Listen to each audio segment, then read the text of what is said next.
Estamos de volta com programação nacional, direto aqui da capital paulista, falando com o cardeal Dom Dilo Scherer. Nosso assunto é sobre pedofilia.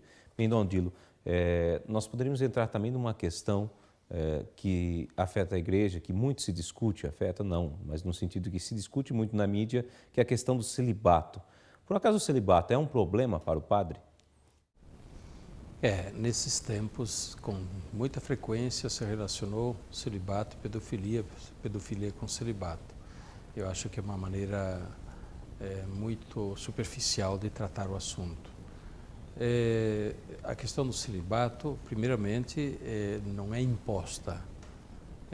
Se alguém não quer assumir o celibato, não é ordenado padre, mas ninguém é obrigado a assumir o celibato, né? Mas a igreja põe essa questão. Quem quer ser padre deve estar disposto a assumir o celibato, isso sim. Agora, não está disposto a assumir o celibato, não vai ser padre. Supõe, portanto, que quem aceitou ser padre é porque aceitou o celibato. Então, isso tem que ser dito, o celibato não é imposto a ninguém. Não é imposto a ninguém.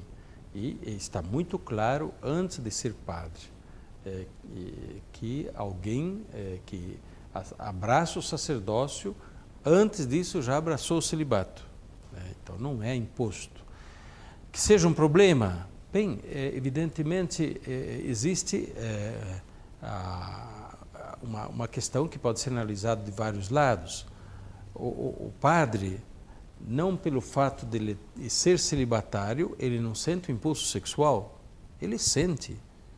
Porém, ele tem uma orientação orientação interior para dar um novo sentido a isto, novo sentido ao impulso sexual, novo sentido ao amor que seria voltado para uma pessoa, para uma mulher, para formar família.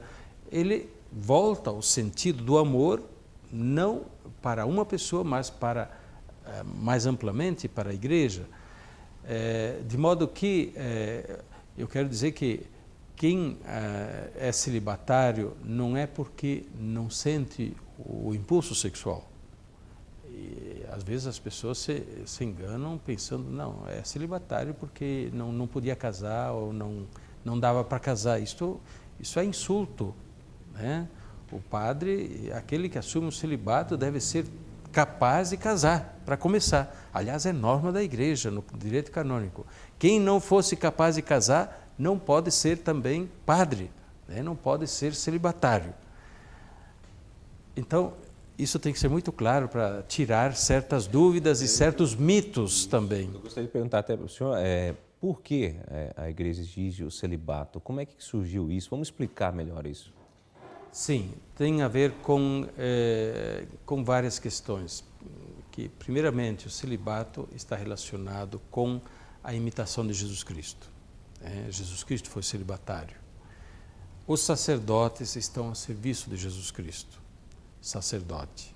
E por isso mesmo eles não são simplesmente funcionários da igreja, eles são na igreja, de alguma forma, ícones de Jesus Cristo.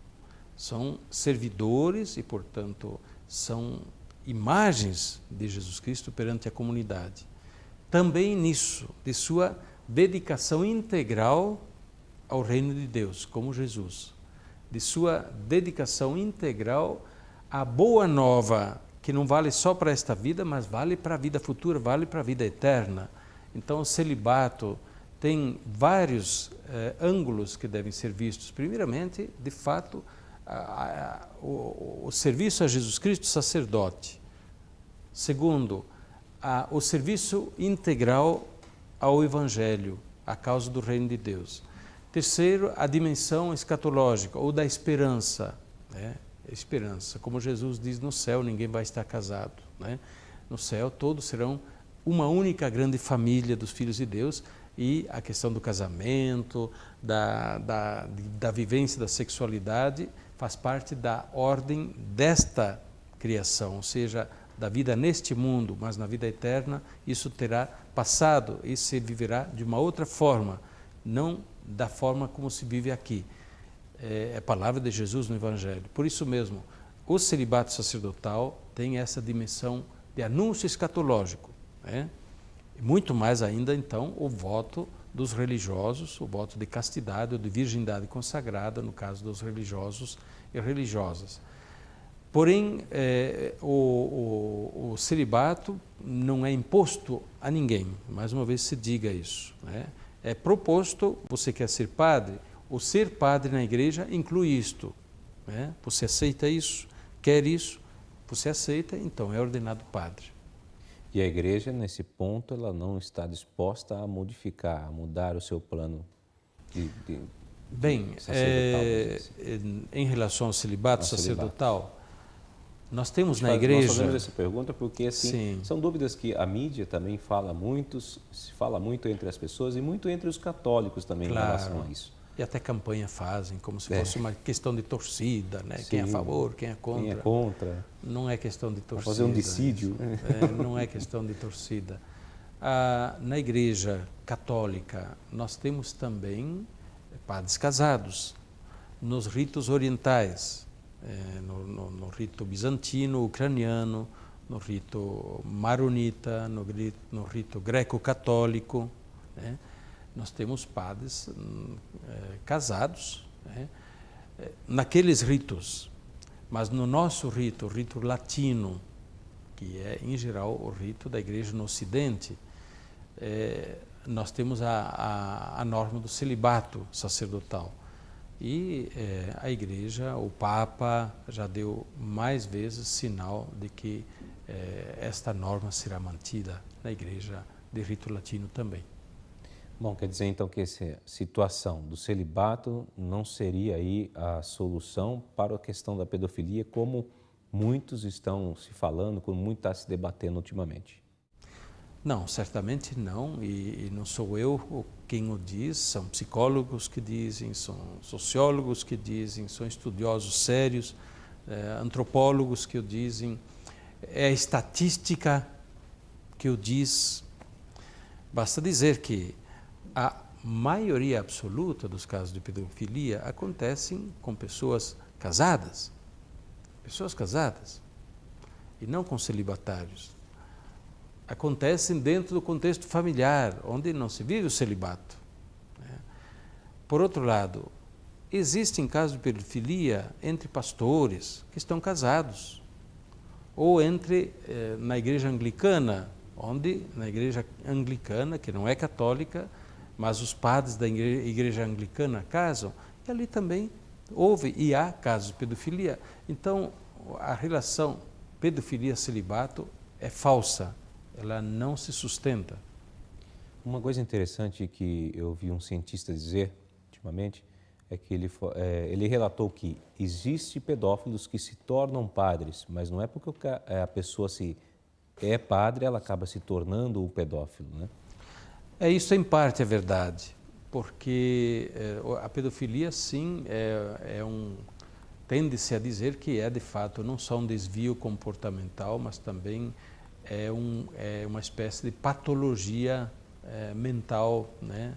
Quer dizer, uma inclinação doentia, e por isso marca psicologicamente a pessoa.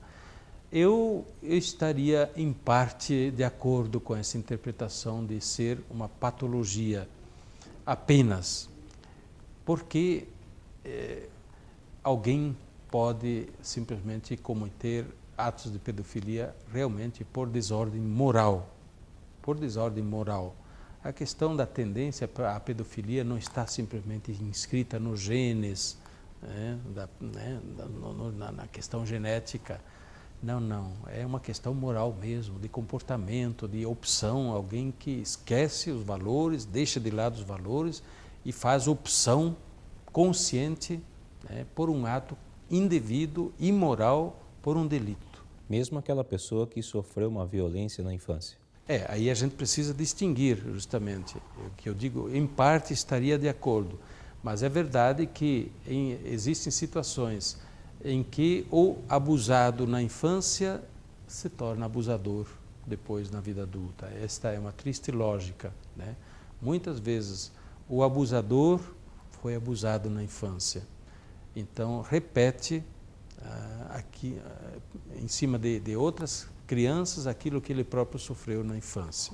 Então, existe esse fato também, que certamente precisa ser levado em conta, e tanto mais exige que se tenha atenção a toda a vida da pessoa e atenção em casa, na educação das crianças. Se acontecem fatos de pedofilia, as famílias não devem simplesmente esconder isso, mas ajudar a pessoa, né? Ajudar a criança a que ela possa, desde pequena, trabalhar essa questão e não levar para o resto da vida uma marca, porque de fato o abuso sexual de crianças deixa uma marca na vida da criança e da pessoa, leva isso para o resto da vida, e isso precisa ser trabalhado com ajuda psicológica, com muitas formas de ajuda para a pessoa poder superar isso e não ter a tendência de futuramente repetir a dose em cima de outras pessoas.